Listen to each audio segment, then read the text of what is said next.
Tanpa mengajak manusia mentauhidkan Allah, mengenal Allah dulu. Itu dakwah yang salah. Makanya kita sembahyang di masjid makanan. Jadi ini contoh dakwah Nabi SAW semasa di Mekah, iaitu selama kira-kira 13 tahun akan dimulai kita. Ini pangkat yang pertama. Pangkat yang kedua, dakwah Nabi SAW semasa di Madinah, iaitu genap 10 tahun. Campur kedua-dua pangkat itu ada 23 tahun.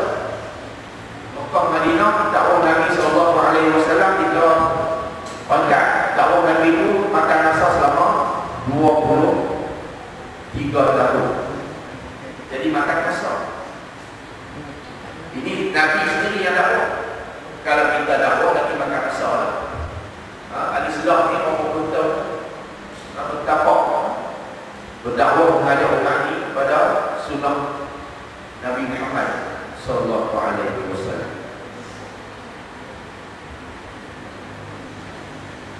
Jadi setiap period ini pula merangkumi beberapa pangkat yang setiap satunya mempunyai keistimewaan yang tersendiri. Jadi ia akan jelas dan nyata setelah kita melihat secara mendalam kepada persekitaran dan suasana yang dilalui oleh misi dakwah sepanjang 2 peringkat tersebut. Jadi kita kena kaji. Nak dakwah kena kaji.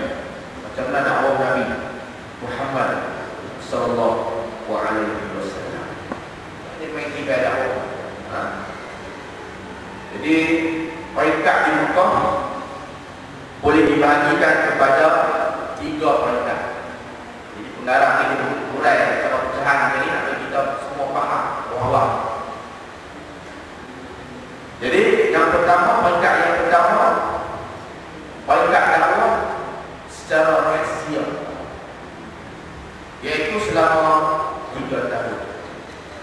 Dakwah setengah ni 3 tahun. Makan masa selama 3 tahun saja. Jadi pangkat yang kedua, pangkat dakwah terbuka kepada penduduk Mekah, iaitu bermula pada tahun ke-4 kenabian hingga penghujung tahun ke-10.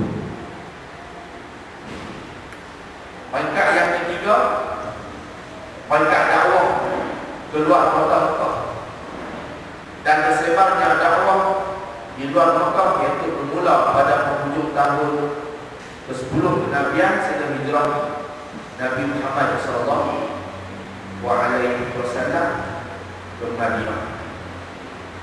Di dakwah ke Taif, yang mana Nabi sallallahu alaihi wasallam dihalau oleh penduduk Madinah.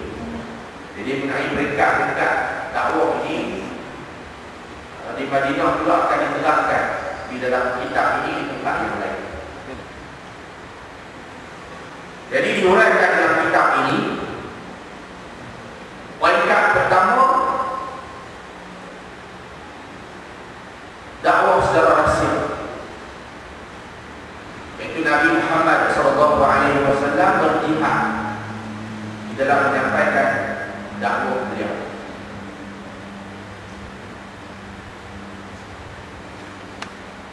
Ada orang dakwah hanya pergi kepada kumpulan dia.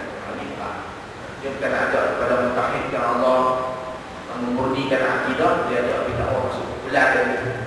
Ini salah. Jadi 3 tahun dakwah secara rahsia.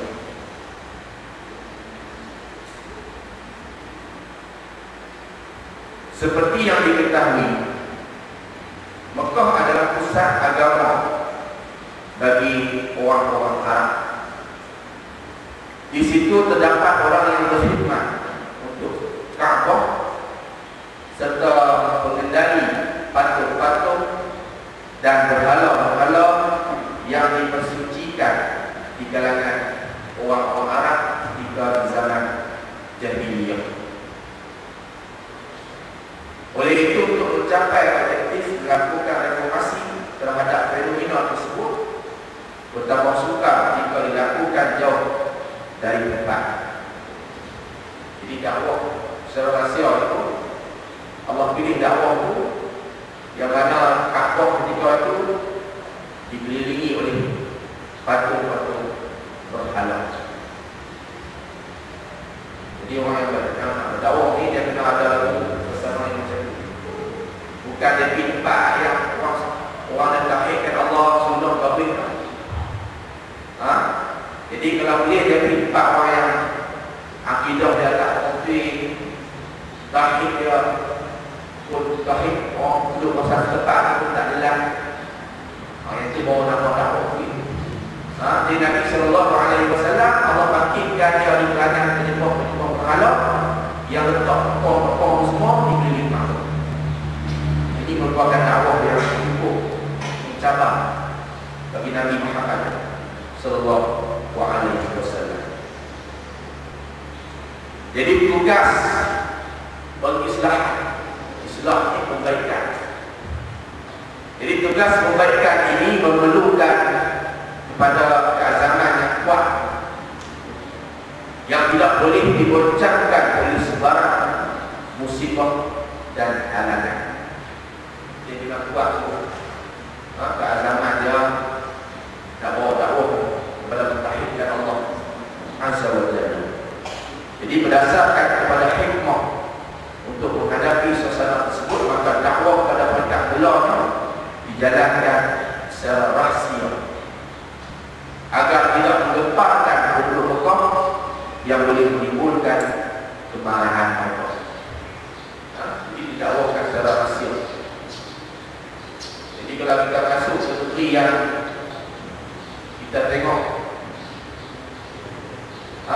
menyeleweng tahid dia, akidah dia, lalu jadi pokok dan kita dakwah dulu sikit-sikit secara rahsia.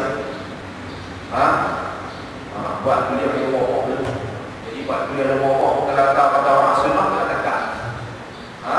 Kena tangkap, licah tak nak kuliah pun. Bukan licah kena buat dalam sesat, licah tak nak kuliah. Jadi dia nak ajak kena sesat tak boleh. Sebab ada orang semua jelas. Quran hadis, Quran hadis. Kalau dia tak sesat, dia kata Quran hadis sesat. Jadi dia tak licah dulu. Jadi kumpulan pengikut terawal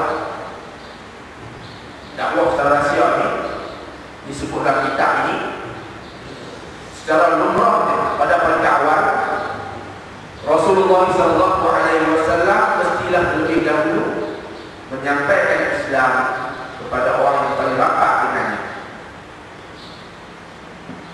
Yang pertama